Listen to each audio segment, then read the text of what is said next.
Good afternoon, this is Rusty with another quick tip on Gainesville lawns. Today we're going to be talking about the Turf Swap Program that Alachua County is offering.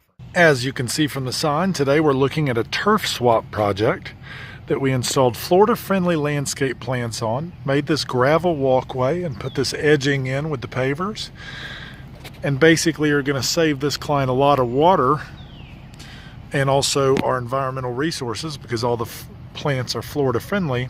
And in addition to that, they received a $2,000 rebate from Alachua County for installing this type of landscaping.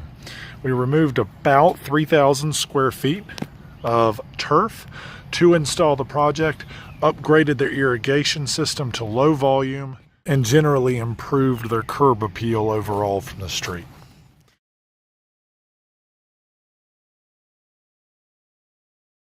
Projects like this can range anywhere from about $3,000 to $8,000, but like I mentioned earlier, being that it's a turf swap project, they did get a $2,000 rebate back from Alachua County EPA for using low volume irrigation and Florida-friendly landscape plants. If we can help you with your landscape project to add curb appeal, Florida-friendly landscape plants, and low-volume irrigation to get the turf swap rebate, call us today at 378-5296.